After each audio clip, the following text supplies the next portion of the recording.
penemuan paling unik hasil kolaborasi kutu buku dan ilmuwan yang tidak pernah kamu duga.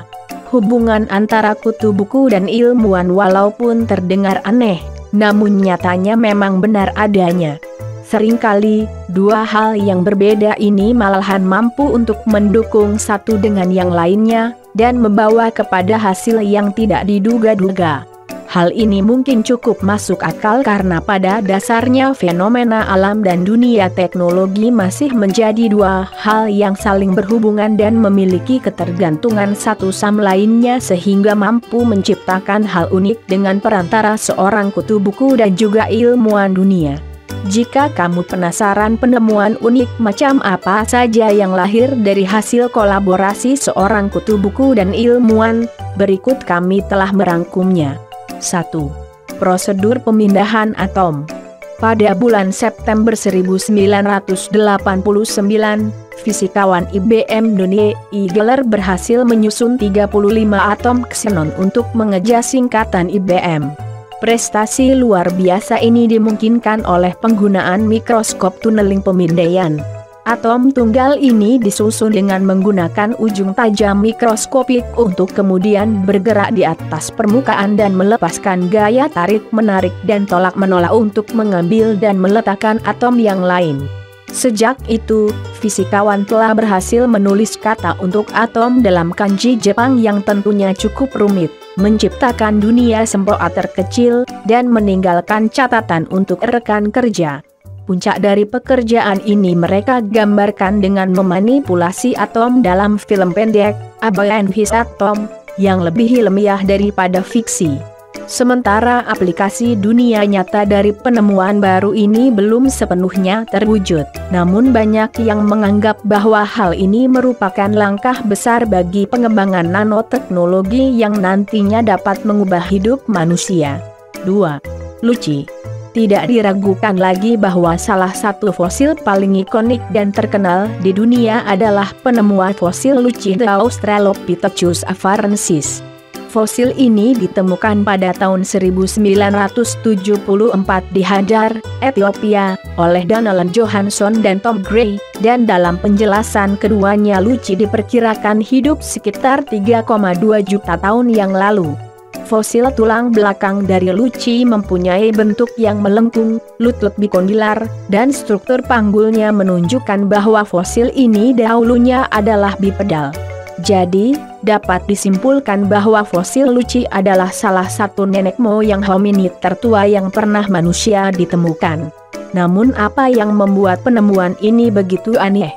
Jawabannya adalah nama Lucci tersebut. Diketahui setelah menemukan sisa-sisa fosil yang ada, tim arkeolog yang bertugas saat itu berpesta sampai malam.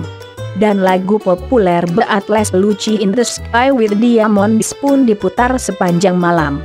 Sementara itu seperti semua cerita bagus dan unik, tidak ada yang tahu persis siapa yang memutuskan untuk memanggilnya Lucci dengan nama unik tersebut pertama kali, tapi jelas fakta bahwa The Atlas yang juga terkenal sebagai kutu buku mampu mengilami penamaan salah satu nenek moyang manusia paling terkenal. Merupakan hal menarik yang menjadi bukti bahwa sains dari ilmuwan dan hal kutu buku dari The Atlas dapat berjalan beriringan. 3. Gen Sonic Hedgehog. Rasanya tidak aneh untuk menyebutkan beberapa ilmuwan biologi di luar sana memiliki hobi kutu buku yang mereka bawa hingga ke meja kerja. Karena hal ini nyatanya juga terlihat dalam hasil kerja mereka ketika menamai beberapa penemuan penting dengan nama unik, menarik, dan nerdy. Dan yang paling populer dari penemuan tersebut mungkin adalah gen Sonic Hedgehog, yang bertanggung jawab atas banyak aspek perkembangan awal manusia, termasuk memberi sinyal pemisahan otak menjadi sisi kiri dan kanan dan pemisahan bidang mata sehingga kita mengembangkan dua mata yang terpisah. Gen Sonic Hedgehog mendapatkan namanya dari dua ilmuwan.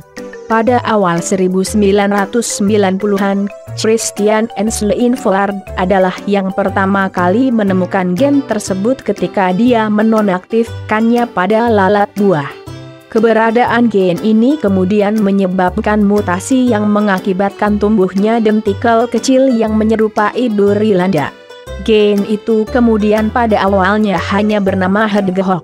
Selanjutnya 3 gen serupa kemudian ditemukan. Mereka diberi nama Indian, Azeret, dan Sonic. Sementara Indian dan Desert adalah nama spesies landa asli, Sonic berasal dari peneliti Robert Ridley. Uniknya, Ridley terinspirasi untuk memberikan nama tersebut karena komik promosi Sonic the Hedgehog yang dibawa putrinya dari Inggris sebelum video game itu dirilis. Sayangnya kini, kebiasaan unik dan seru ini tidak disukai oleh beberapa ilmuwan yang kemudian mencoba untuk mengurangi nama-nama konyol yang diberikan para peneliti kepada gen yang mereka temukan. Alasannya adalah ingin lebih profesional saat berbicara dengan pasien mereka. Meskipun gen tersebut sekarang secara resmi dikenal sebagai SHH, namun kebanyakan orang masih menyebutnya sebagai Sonic Hedgehog. 4. Cthulhu.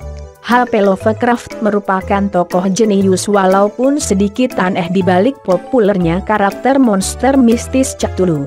Namun, sekalipun Cthulhu cenderung dekat erat kaitannya sebagai karakter dengan kegemaran pada kehancuran dan kekacauan, para ilmuwan nyatanya tidak segan untuk menyebarkan pengaruh nama Cthulhu ke seluruh dunia ilmiah dan sekitarnya.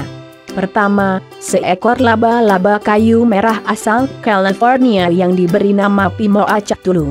Sementara laba-laba tersebut tidak benar-benar menyerupai makhluk jahat, penemunya yaitu G. Hormiga menyatakan bahwa nama itu dinamai mengikuti karangan H.P. Lovecraft, yaitu Cthulhu, karena mirip dengan kekuatan kekacauan.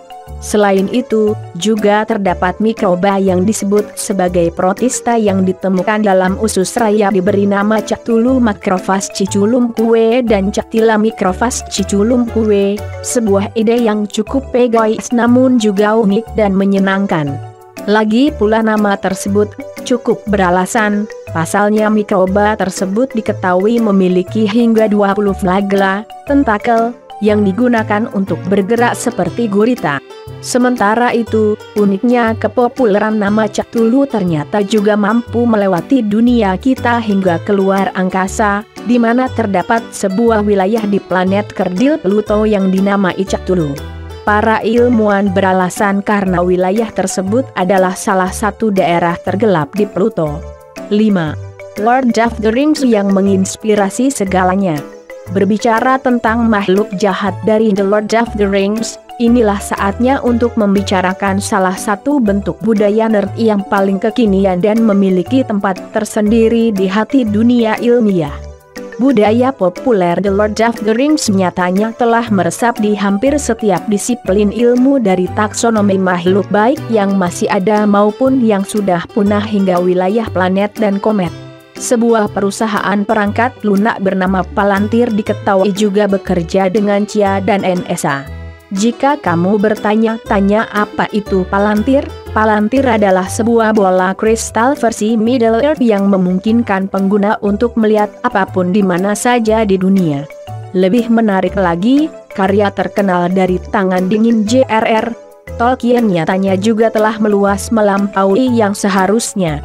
Hal ini terlihat dari para ilmuwan yang memberi penghormatan dengan memberi nama temuan mereka dengan hal-hal yang berbau Middle Earth hingga penelitian ilmiah aktual dengan menggunakan karya Tolkien. Misalnya, para peneliti klimatologi yang telah menciptakan model iklim untuk Middle Earth dan mendapati bahwa Shire, rumah para hobbit, sangat mirip dengan Lincolnshire atau Leicestershire di Inggris dan Mordor mirip dengan Namgales Angles atau Texas Barat. Lebih jauh lagi, para peneliti ini bahkan telah menyelidiki tingkat oksigen dari Middle Earth untuk mengeksplorasi bagaimana pria di dunia itu bisa melakukan gerakan atletis yang fantastis. Apakah Frodo bisa selamat dari penusukan saat mengenakan baju besi mithril, hingga mengenai cacat fisik dan mental Gollum. Dan sampai di sini kita menyadari bahwa sains nyatanya dapat dilakukan untuk menyelidiki aspek-aspek cerita ini. Namun, pertanyaannya yang kerap muncul adalah, mengapa para ilmuwan berusaha keras untuk menemukan alasan ilmiah di balik karya-karya Tolkien? Belakangan diketahui penyebabnya adalah karena mereka terinspirasi oleh dalamnya keseriusan yang dimasukkan ke dalam cerita-cerita ini. Tolkien bahkan diketahui menciptakan bahasa, garis keturunan, dan geografi secara mendetail dalam ceritanya. Perhatian terhadap detail semacam itulah yang kemudian membangun sebuah dunia menarik yang mampu mengilhami pemikiran ilmiah.